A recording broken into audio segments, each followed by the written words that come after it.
Hi, I'm Carol Gold. I'm Steve Clark. And we're here at Above the Fray podcast.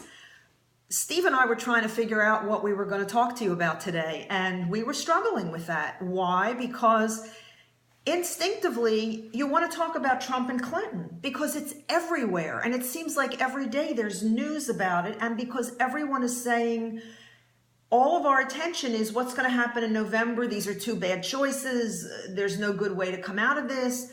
And we couldn't come up with something other than Clinton and Trump. So, Steve, we're not the only ones having this experience. I mean, I've run into people. I ran into someone yesterday, a very intelligent man. That's my cat who's now on camera.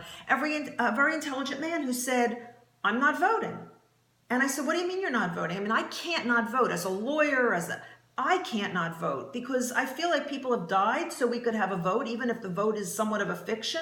I can't completely give up my rights as a citizen in an allegedly free country, even though I will tell you that I probably know we don't elect the president anymore. It's a fiction, totally. Having said all that, it's very hard to get your mind off of the political stuff, and I'll be kind when I use that word, because it seems so important in the moment and in our face in the moment, and yet I think it's all an illusion. And so what are we being seduced by? What is it that we're really obsessed with and thinking about and reading on the news all the time? Because aren't we being sucked into something that really, A, is beyond our control at this point, and B, may not even be what's real? I think the focus is actually good. I think people are really beginning to understand what's happening in the country. They might not understand all the pressures that they're feeling on where it comes from. But at least you have a candidate in Trump that's addressing some of oh my God, you're turning this into Trump. No. I'm going to scream. No, I'm not turning it into Go Trump. ahead. At least addressing some of the concerns, and at least some of the people feel that they finally have a voice. Getting back to your point of who do you elect, this is really kind of a tricky matter for a lot of people. With Clinton, you know what you're getting. You're getting somebody who's really up there in age, has a long history of committing fraud, committing perjury, using the government to benefit the Clintons. They've been benefiting from the government. With Trump, you pretty much know the poison that you're getting with Trump, and a lot of people are scared by that as well. So it's kind of which poison do you pick, and which of the lesser twos do you pick? And we had a conversation earlier, and I said of the lesser of two evils, I would say Trump. But you said something interesting. What if he turns out to be even a bigger dictator than Hillary? And so then it goes back to the point where a lot of people say, I recognize that, and that's why I'm not voting. And so that's kind of how I feel. I think Trump has a couple of issues that I'm a big supporter of. One is the border, and second is the legal system and getting a conservative judge in there. Because I think if you have a country without borders, you don't have a country. And if you don't have a judge that's able to be a constitutionalist and protect the Second Amendment, for example, then you don't have a country either. So it becomes an issue of, like I said, it's a lesser of two evils is where I think people are frustrated with. So, okay, I understand exactly what you just said. On those two issues, I'm down 100%. Yeah. Conservative court and borders. Right. But I don't believe what he says. I watch what he does and what he's done in his career thus far. It's really easy for anyone to get up there. For example, I listened to his whole foreign policy speech at LSU this week. Right. I texted you afterward. What did I say? I said, if that's all this guy was, I couldn't get to the voting booth fast enough because it was a brilliant speech, executed pretty well because he hadn't read it before, I think. He read it cold. You could tell when somebody's reading a prompter cold. But the whole speech didn't sound like him. It sounded like someone wrote it for him, because when I listened to him unhinged, when I listened to Donald Trump without a script or without a prompter, he scares me because he's a guy of extremes and he's a guy of bullying.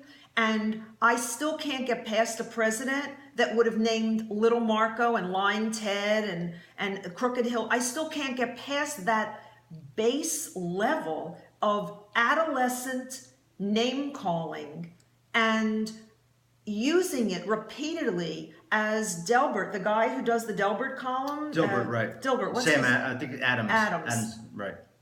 He said he has studied, he's a hypnotist, he's a certified hypnotist, and he understands the whole concept of how you use language to and phraseology to manipulate someone. And he said he's watched it from the beginning with Trump. He's the most masterful, he said Trump is a masterful use of the principles of hypnosis in the way he uses repetitive phrases, always ends with a phrase that sticks. He said it's classic hypnotism what he does. So I don't care what he says because I don't believe him. Let me just interrupt you. Like I said, I made the point why Hillary Clinton, why I wouldn't vote for Hillary Clinton. If somebody listened to you and said, well, he's a master hypnotist, he says bad things to people. What's your real concern that Trump would do as a president? My real concern is that he has no clue what the United States Constitution says or how it's supposed to be applied. He has no boundaries around how he will use power. And he has, like Saul Alinsky on Hillary Clinton on the left, he has no compunction about any means to the end he wants. So, for example, I'll give you an example. I know, for example, if Hillary Clinton were to be elected president, I know that more than without a 90% chance she would elect 2 justices. Yeah. That would come in Yeah. and overturn the Second Amendment. Correct. There's no doubt in my mind. Mine either. The second thing with Hillary Clinton that I know without a doubt is that I know that she would continue to have open borders. Correct. The open border policies, more than anything else, Voter it's registration. it's a voting drive. Right, That's right, all right. it is. We know And this. eventually you're just going to have, it's not going to be a Democrat or Republican thing. It's just going to be a dictatorship. Right. What I'm trying to get from you is what's the one thing or 2 things that you think that absolutely will happen with the Trump presidency that scares you? I think he will be vengeful, whether you are a domestic or a foreign enemy. I think he will be vengeful. I think he has proven himself to be vengeful to the point of pettiness, to be unable to let a slight go, and to need to wreak havoc on whoever dares insult or upset him. I don't want a president with the ability to access the kinds of power and force that our president has, who takes everything personally and feels the need to get even. It's a bad character trait in a president, in my opinion. I also think that given even today's news of who he is choosing to surround himself with, Stephen K. Bannon from Breitbart, Paul Manafort, who was already there, Roger Ailes is now a consultant to the campaign. I believe that he has surrounded himself with the way he says, I pick the best people. No, he doesn't. He picks the biggest bullies. He picks the biggest stick in town so he can clobber the hardest. He doesn't have the best people around him. He has the toughest, the most vengeful people around him. And that's why I think he gets Putin. Putin's the same personality. Putin rules by brute force, and you cross him, there's a lot of dead Russians around the world. There's a lot of dead ex-Clintons. And there's a lot of dead ex-Clintons, and there will be, I agree with you. That's why, you and I said earlier, we're laughing now, but we should be honest and tell our listeners that earlier we said, it's really just one masked and one unmasked. She's still masked to some extent, that she still has this gloss of respectability and righteousness around her, self-righteousness that I didn't do anything wrong and all these dead people are coincidence and it's all a right-wing conspiracy from the Republicans to undo poor Bill and me. Trump has no such mask. He is who you're going to get, and he's a vindictive bully. So is she and Bill. The only difference is one is still somewhat cloaked in the, the invisibility cloak from Princess Bride. One is still cloaked and one isn't. I don't think there's a lesser of 2 evils. I think we're screwed either way if it's either one of these 2 people. I keep holding out the hope, as I said before, she drops dead either between or has a stroke between now and the election or the election in January 21st.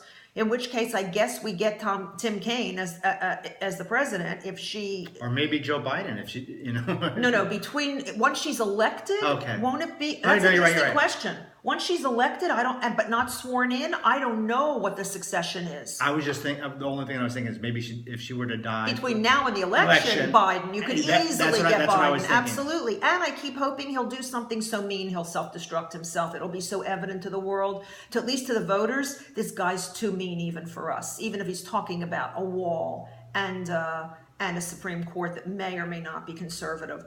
We hope we gave you some food for thought. We're chewing on it ourselves. We are as stuck as you are, but thanks for hanging in with us. Come back again. I'm Carol Gold. I'm Steve Clark. This is Above the Fray podcast. Have a great week.